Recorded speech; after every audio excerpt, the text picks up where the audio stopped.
Okay, let's talk about the biochemical cycles we've been starting talking about. Biochemical cycles are the ability of matter to be converted in a cycle into the ecosystem. So it goes from uh, living and non living things, cycles through the environment, through both living and non living things, and it never is lost. So that's what conservation is, it doesn't get lost. So, law of conservation of mass is talking about matter cannot be created nor destroyed. It can only be rearranged, changed into something else. So, we see these biochemical cycles being recycled constantly. There is no beginning, there is no end.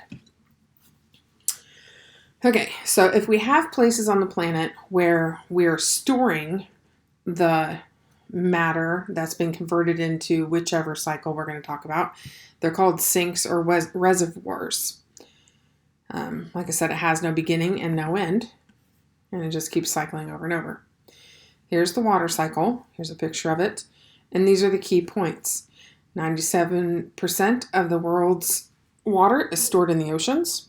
So everything that falls to the ground eventually makes its way back to the ocean. Water is heated, and when it's heated, it evaporates. The evaporation of the water turns into water vapor and then goes into the atmosphere. Then the water condenses, meaning the clouds get heavier, like fuller. That's why when you see storms coming, the clouds are incredibly tall. They go way up into the atmosphere and they get really fluffy.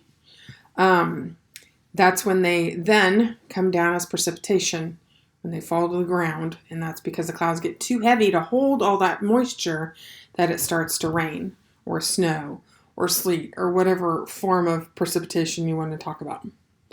Okay, so the water then eventually flows back to the ocean, which is surface runoff. Water soaks into the ground, infiltration.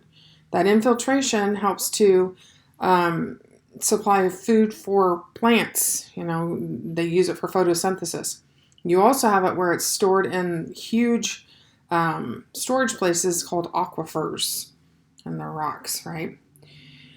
Then eventually the water evaporates. It then is released back into the atmosphere through evaporation, evapotranspiration, and consumed by plants and eaten and recycled. So, again, the water cycle is, it comes from the ocean, goes back up into the clouds, cycles around to living, non-living things, goes back up into the clouds, comes down as rain, so on and so forth. You get the idea. Nitrogen cycle, same thing. It's going to cycle in a circle, starting, no beginning, no end, but 78% of the air we breathe is nitrogen. We can breathe it, but we can't use it when we breathe it, so it has to be consumed, like eaten. So in this case, we're talking about ATP, and energy for us to live is part of why we need to have nitrogen. We consume it by either eating plants or animals, and the animals had consumed the nitrogen already directly themselves. We have to have nitrogen fixation in order for us to be able to take up the nitrogen through plants and animals. Remember, the animal ate the plant, so now we get the nitrogen they ate. But in order for that to happen, legumes, which are beans, have this bacteria on their surface, nodes, that will help convert the nitrogen into something that is taken up by plants, and then in that process we're able to consume it and use it.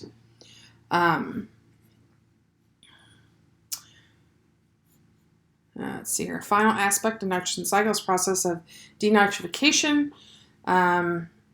Again, broken down, so the organism is released into the atmosphere, and then this time it goes into the atmosphere, starts back over where it's in the air, then it comes to the ground via rain or lightning or other aspects to help it go through this cycle again. Again, there's a picture of that cycle as well. Phosphorus cycle. Over time, rain and weather causes rocks to release phosphate into the soil and the water.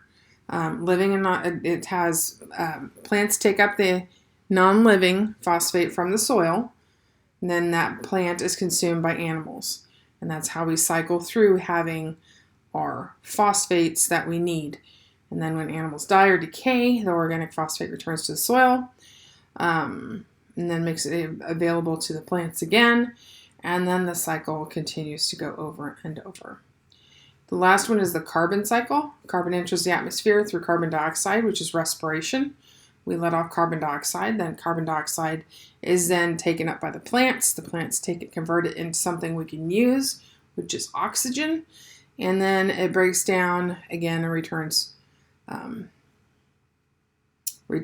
to plants and animals. We cycle over and over. So if you look here, you'll see that we have decaying organisms, the cycle of CO2 in the air, then it returning back to the earth by plants taking up the CO2.